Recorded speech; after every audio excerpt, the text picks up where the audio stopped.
बजरंग दल के राष्ट्रीय सह संयोजक नीरज दुनेरिया ने हिजाब की आड़ में देश को अस्थिर करने की साजिशों में जुटे उन लोगों की आलोचना की जो लड़कियों द्वारा हिजाब पहनने के मुद्दे पर देश को बांटने की कोशिश कर रहे थे।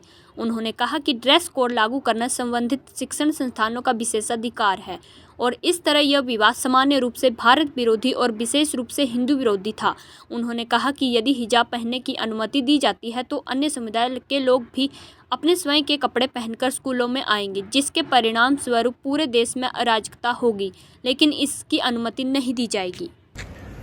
विश्व हिंदू परिषद देश भर में काम कर रहा है, हिंदुओं को संगठित करने का काम कर रहा है, उनको जागृत कर रहा है और हिंदुओं को शक्तिशाली बनाने का काम कर रहा है। हिंदू हम सब एक हैं इस भाव से कर रहा है। समूचे देश के अंदर समरसता के भाव से काम कर रहा है। इस देश के अंदर जो हिंदू जीवन मूल्य हैं उनकी रक्षा और उनकी पुनर्स्थापना के लिए कार्य कर रहा है और उसी श्रृंखला में भगवान श्री राम का मंदिर की पुनर्स्थापना हो रही है। ऐसे श्रेष्ठ कामों को लेकर संकल्प लेकर के विश्व हिंदू परिषद काम कर रहा है।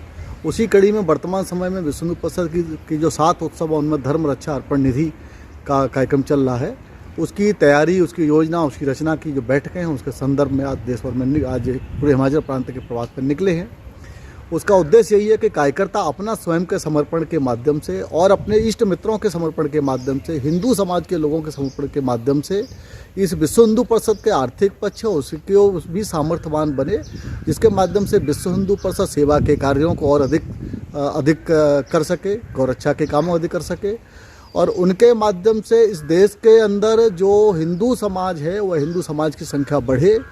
बड़े कालांतर में बड़े पैमाने पे इस्लामिक शासन के समय और अंग्रेजी शासन के समय पर हिंदुओं का धर्मांतरण हो गया था, जबरन धर्मांतरण हुआ था, उनका स्वेच्छापूर्ण नहीं हुआ था, जबरन था।